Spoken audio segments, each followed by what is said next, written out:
And we're back, MMA Life TV. Rudka, my co-host, how are you doing, my man? I'm all right, man. We're doing okay. Couldn't be there in person, but you know how these things go. What can they say? Distance can't separate us with the magic of Zoom. No, but the selfish, moronic people of Bondi and the Northern Beaches can. So we're back Okay, in okay, lockdown. we're not off the back. We're not going to just segregate people. I need the Bondi views as well. Okay, mate. So UFC 264 sees McGregor and Poirier. This is the fight preview. We're going to go through the fight, how we think it's going to go, and some interesting narrations there. But before we go, Rudko, what do the audience need to do to support our channel? You can like, you can subscribe, or if you don't, you can unlike and you can unsubscribe. You know, Just which you whatever. can It's a just free hate, world. man. All engagement's Yeah, good engagement, I guess. yeah. Pick it Mate, up. some pretty dicey posters you have in the background. What's happening there? This is, Look, we this is a wholesome family show. Oh, well, like I said, man, you might be a good Christian boy, but I may not be. So I'm sorry. I listen to the devil's music. All right, mate. Let's get to the devil's entertainment here. McGregor versus Poirier. A lot of things to talk about here. Let's start it with this. Three times the charm. Surely this is the last time these guys fight, right? We can't Well, watch it a has fourth fight.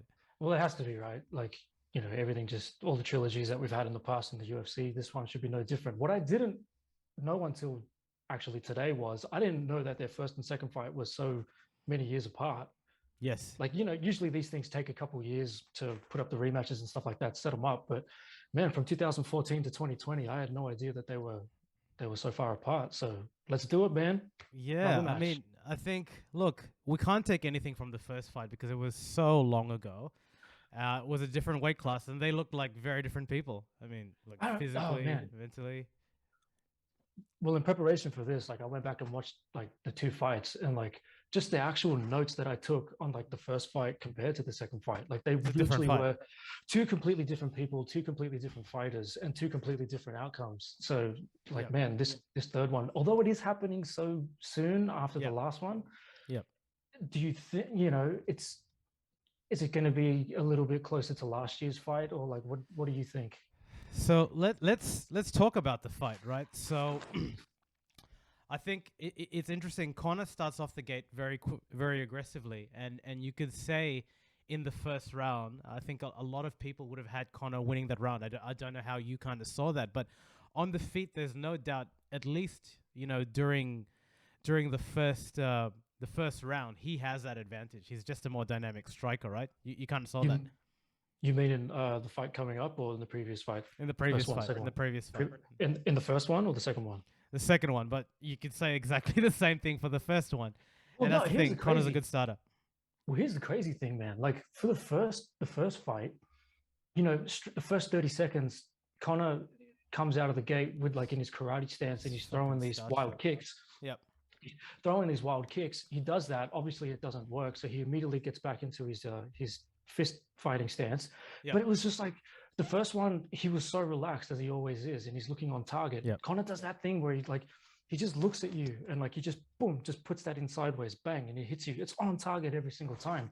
But then in the second fight, man, that first half of that first round, it was like completely different. The first 30 seconds were just two of them just throwing bombs. It was a Yeah. completely different opening. And then eventually Poirier got him to the ground, and then Connor was like, "No, we got to get out of here." Yeah. Yeah. So look, I think the tape on Connor is really good striker, take him to the ground and see it, and obviously Khabib paved the way for that sort of game plan. Interestingly, Mm. Khabib says that Connor's only chance of winning this is in the first round. Do you agree with that statement? What do you think about Well, that? well, Connor's just that kind of fighter, isn't he? Like, we have seen him win outside of the first round, but his magic and his money is made in his first round performances, I think, when he wins, when he Yep. when he pulls out the victory.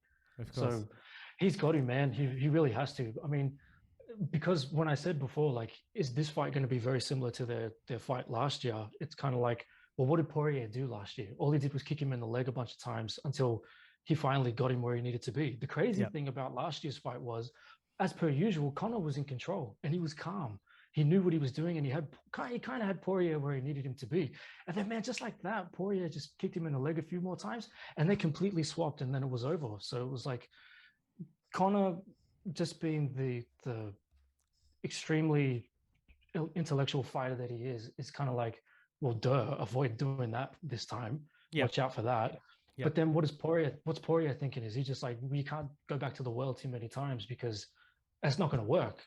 So they would have been training Connor to watch out for that. But at the same time, well, now what's Poirier's angle?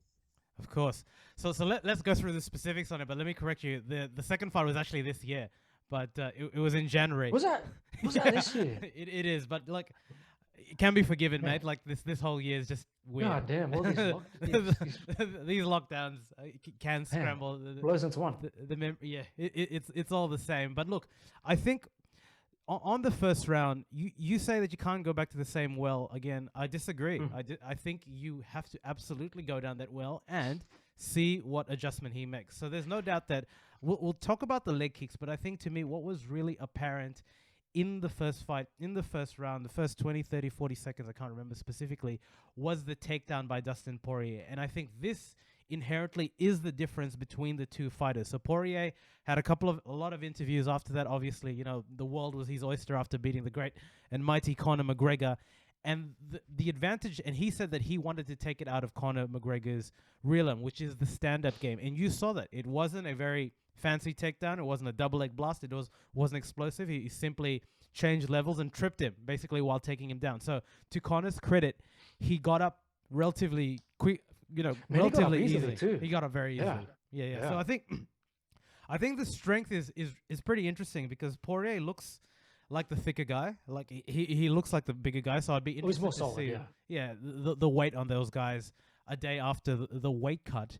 But Conor seems to have the strength like to match him there, because you could see that within the clinch he wasn't necessarily getting bullied, and even threw a couple of those weird ass shoulder charges. Those beautiful shoulder uppercuts. Yeah. Shoulder uppercuts.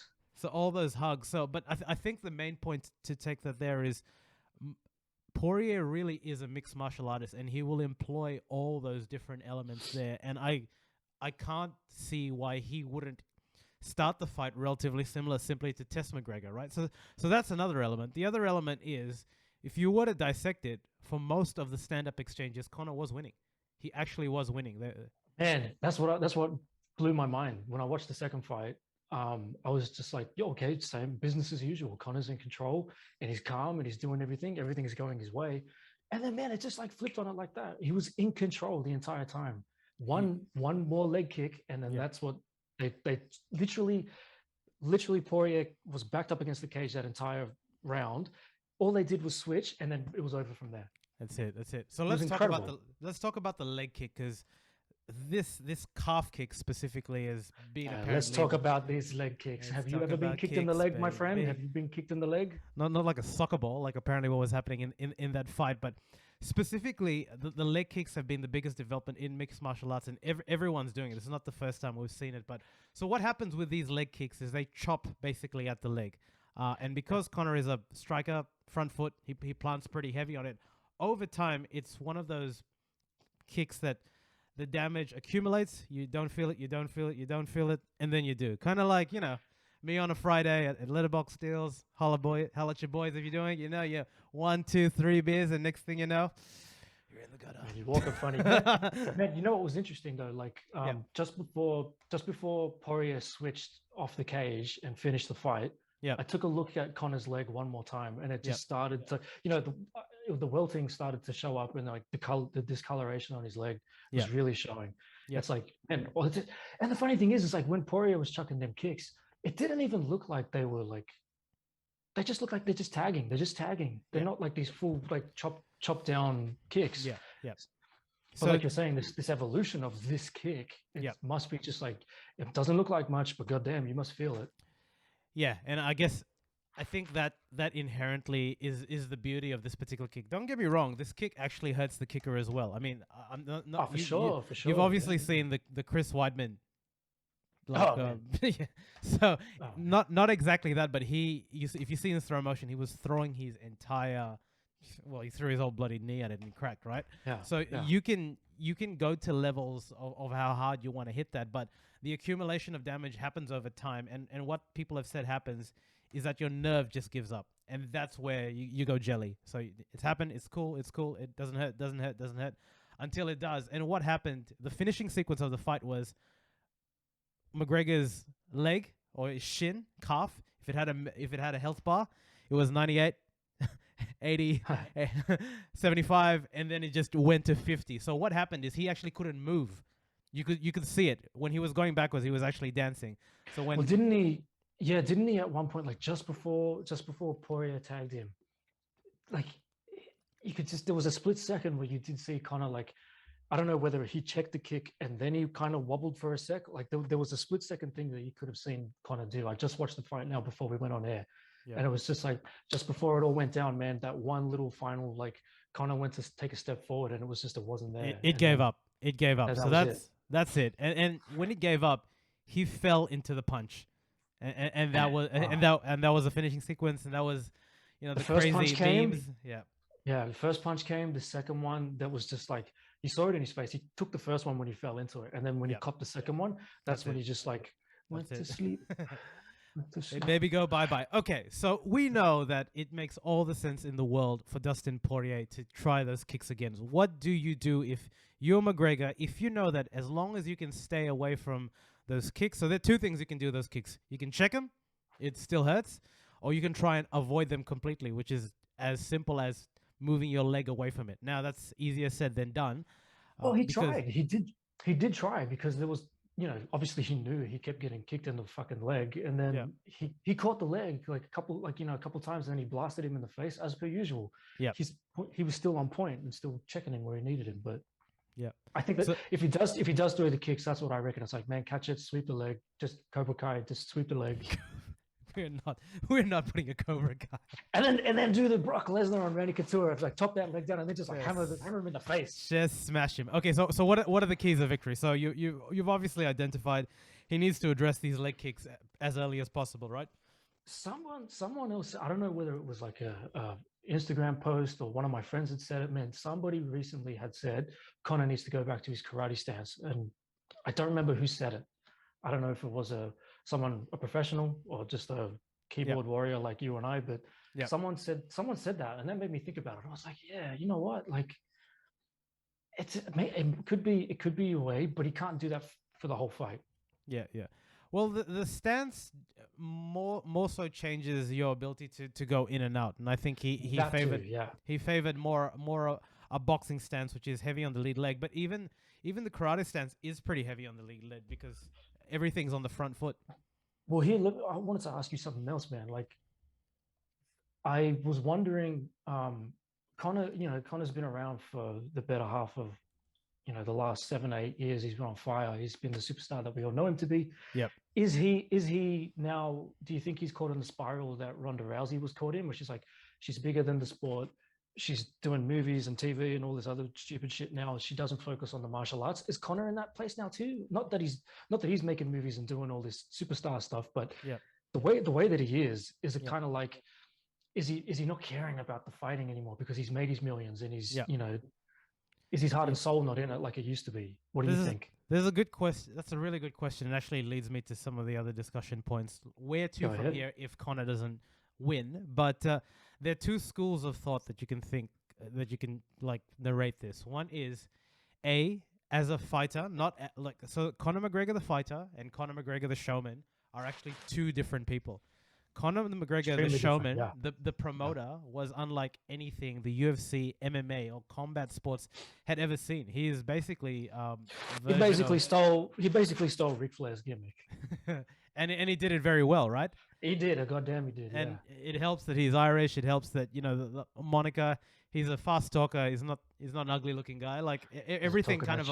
He talked mad shit, and he had the opponents to be able to do it. I mean, Jose Aldo is Brazilian. English is not first language, right? Okay, now that you mentioned that, like, the trailer for the third fight. Yeah. And Poirier said, he's like, they showed footage from when they had their first fight. Yeah. And it just all revolved around shit talk. It was all shit talk. And Poirier said when he was walking through the lobby of the hotel, he's just like, no one's ever gotten under my skin like this guy ever. Yeah. And I think that's half the battle's won.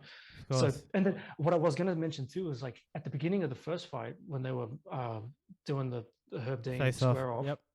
face-offs. Herb. There was taunting, there was shit talking, there was this, there was that, there was all the theatrics with it. Second fight, it's like they're shaking It was hands and Mr. Nice Guy.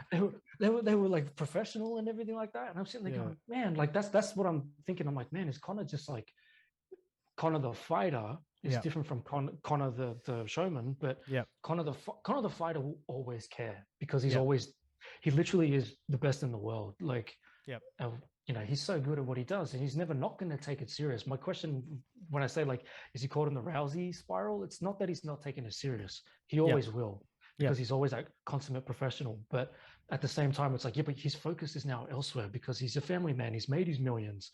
He's doing other things. He's thinking of the future. So he's not the hungry and up and coming, you know, fighter. So sorry. Well, go on. No. You definitely picked something up. To elaborate on my chain of thought, there's a lot of people, myself maybe including, that thought that even in the come up, Conor McGregor wasn't as good as a fighter in terms of ability, fighting style, etc. that many people thought he was. Doesn't matter, he won. It didn't matter. He won. He definitely won. But the other element is definitely true. It's you know, a lot of fighters. Conor's not the only one, and only a few fighters, a la John Jones and Khabib, two off the top of my head, have got a clean sort of record, ever maintain that level of focus and dominance throughout a long period of time. So the other thing is he's just in the worst division. It's the lightweight is really the hardest division. So he's up against a lot of killers. They're not welterweight now. They're lightweight. No, they were never welterweight. This is lightweight. Oh, sorry, featherweight. It was lighter. So so they're both fighting at lightweight. They've both filled up their frames. And look, it's gonna be an interesting fight. McGregor, straight after he lost it, there was on his Instagram him showing how he was gonna check it. But I think, like you said, like he has shown how he's potentially going to avoid it, which is either to check it or try and catch the foot. But I would be interested to see Conor McGregor grapple. And I'm not saying jiu-jitsu, but initiate some of the grappling exchanges to try and close that distance and deal damage. Yeah, but like, how many times has he done that? I mean, like, he hasn't, and that's the thing. So when you look at fighters, every fighter has a fighting style. So Poirier is a boxer, but he took Conor McGregor down within 30 seconds. So didn't they introduce, like, in the second fight though? Didn't Bruce Buffer introduce him as a Didn't they introduce him as a jiu-jitsu fighter? Nah. Man, I swear to God, I heard him say, way. He's a jiu-jitsu fighter fighting out of Florida. Like, nah. And but even I stopped for a second. I'm like, wait a minute, what did he just say? He ain't no jiu-jitsu fighter. I mean, like, unless I heard wrong. He's got a belt. I don't even know what he is. He can do jiu-jitsu. I was really confused. But I didn't rewind it. But he's not a jiu-jitsu fighter. But I guess that's the point, right? Like, the top fighters of mixed martial arts integrate all facets of mixed martial arts. That's the point. That's the name of the game. Yeah, and there's a difference in terms of, so it's either you're a jack of all trades, master of none. You can do everything perfectly, and you can amalgamate it in different. You fight at different distances. So that means you can box, you can do Muay Thai, you can do a bit of karate. You're not. Well, who was good at that? GSP. GSP was kind of. GSP was really good at that, but his base was wrestling, and a lot of people say that wrestling is the best base. But I mean, the good thing is these guys will stand and bang. They will swing, but Dustin Poirier has. I've never seen Conor go for a takedown. And in fact, he's been quoted on Instagram saying that I don't know if he put a bet or something, a gentleman's bet, that he doesn't want to be. Let's not make it a wrestling match. So he's already put feelers out there that he doesn't necessarily want to be taken down, which is not necessarily the wisest thing in his part. Well, that's just like. To me, that just sounds funny because it's kind of like you can't make the rules. Like, you can't. Nah, like, if you and I get into, like, you and I don't know each other and we get into a fight at the pub, it's kind of like, okay, but let's keep this on the ground, please. Like, let's not do a stand. Like, you can't just. It's a gentleman's fight. You can't be Hoist Gracie being a fucking crybaby against Sakuraba at Pride GP 2000. Saying, I want the rules to be this. I don't want to do that. Any way to put Sakuraba in, you do it. I mean, I've already got him. He's been here the whole time. Where is he? There he is. Okay. All right. There we go. All right. Tell me this. No. Sorry. Wait a minute. When you mentioned his Instagram too, it's like the first thing that you saw where he was like talking about how he would check the kicks. Man, after that fight, the only thing that I ever see of Conor on his Instagram is hanging out with Salt Bay. He keeps hanging out with Salt Bay, and I'm just like, dude, man, you gotta. He needs steak, mate. Everyone needs steak. After getting clobbered like that, you need steak. Get back in the goddamn. Get back in the gym. Gym You know, and by train. by all accounts, he's doing well. Because I want him to win. Yeah. I want him to win. I think a lot of people do. Okay, tell me this: if McGregor loses this, is he done? Like, why bother? Well, how many times has he retired now? Twice. I can't even keep track.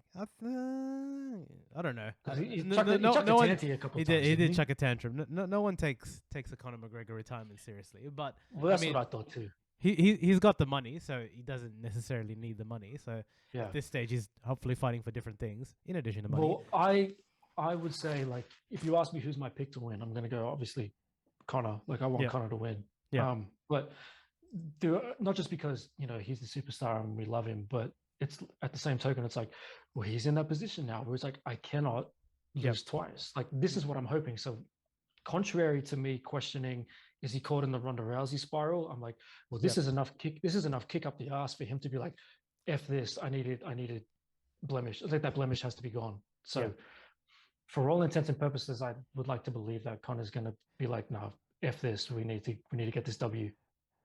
By that virtue, like, you're putting a lot of pressure on yourself, which I guess everyone does when they decide to go into He's a used cage. to it, man. If you don't get to Conor's level and not know how to deal with that pressure, not at this stage of the game, man. Come on, he knows what he's doing. That's fair. That's fair. Yeah. So look, it's either he comes out of it, he wins, and he can extend the legend. To me, what's interesting is if he does lose, where to from here? Because can you see Conor McGregor being the guy that would fight in a card and not be the main show? Like a Tony Ferguson, unfortunately, who's one of my favorite fighters, but at the moment he's on the decline. Like, can you see Conor swallowing his pride and being? Could you see Conor even accepting an undercard? Of course not. Like, wait, is this his? See, if he loses this one, this is his third loss, right? Yeah. Or is this his? Yeah, it would be a third loss. Do they still do 3 strikes you're out? No.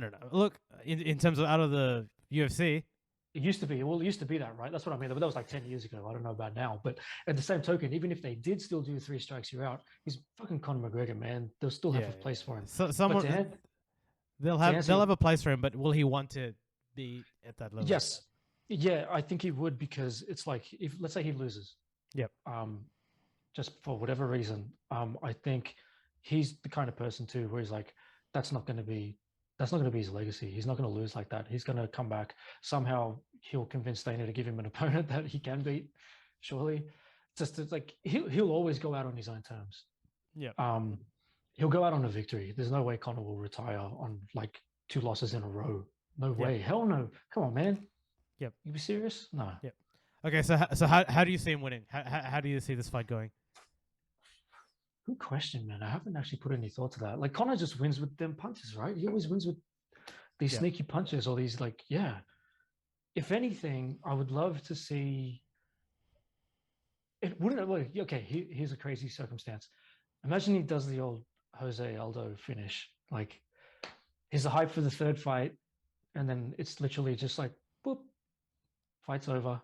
Conor's the champ again. Can happen. That right hand's a laser. Can definitely happen.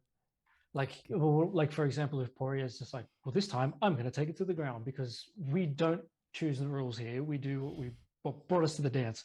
He shoots in, and then Conor just goes, nope, boop, and then imagine that. That'd be fucking hilarious. It will be. I don't see it. I don't see it. How that occurred is Jose rushed in. I don't see. I know. Look.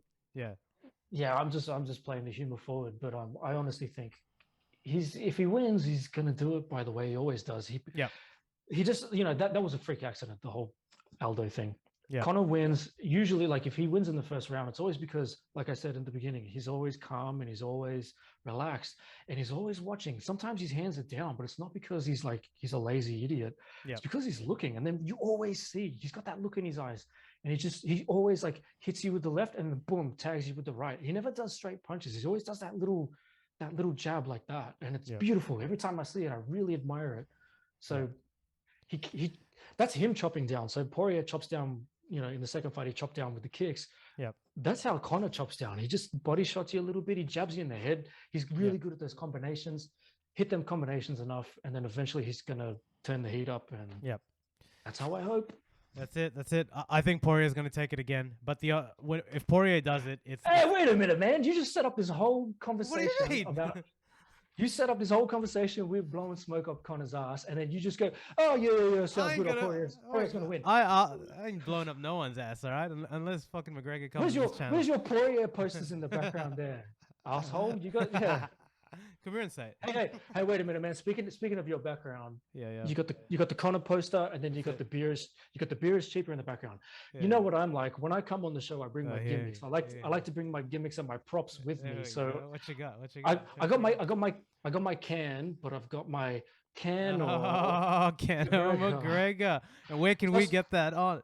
Only the best at MMA Live TV. That's what I bring to the table. That's good, man. That's my man.